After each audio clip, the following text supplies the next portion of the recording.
Everyone, this is nutritionist Prachi और आज मैं बात करने वाली हूँ फ़ैट के बारे में। जो आपका विसरल फ़ैट होता है, बेली फ़ैट होता है, वो बहुत डाइट फॉलो करने के बाद आपका बहुत ज़्यादा अच्छा एक्सरसाइज करने के बाद भी रिड्यूस नहीं होता है।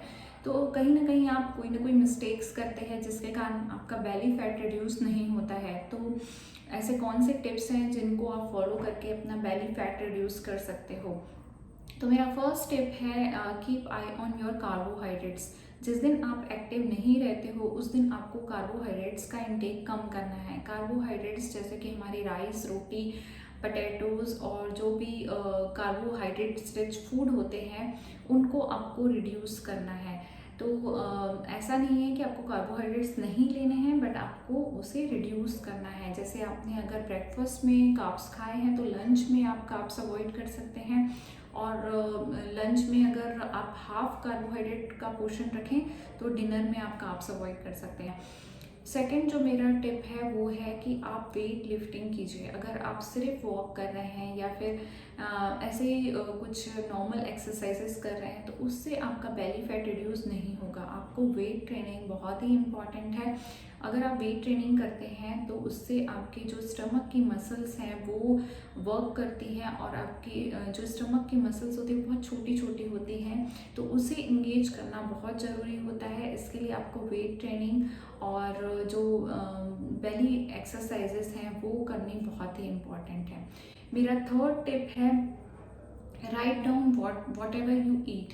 अगर आप जो भी खाते हैं उसे नोट डाउन करते हैं तो आपको समझ में आता है कि आप कहाँ कहाँ मिस्टेक कर रहे हैं, और आप जल्दी ही फिर उन पे वर्क कर सकते हैं।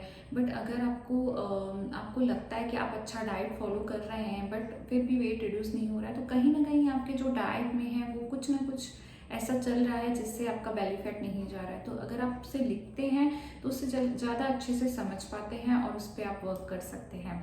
फोर्थ जो टिप है वो है कीप योर बॉडी एल्कलाइन। अगर आप अपनी बॉडी को एल्कलाइन रखते हैं तो इससे आपको बेली फैट रिड्यूस करने में हेल्प मिलती है।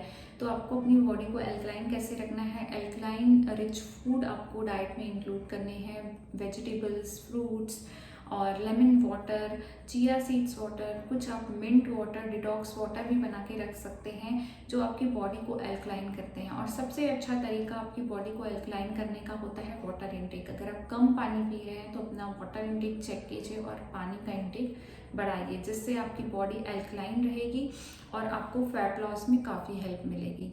My fifth tip is empty stomach रखना बहुत ज़रूरी है।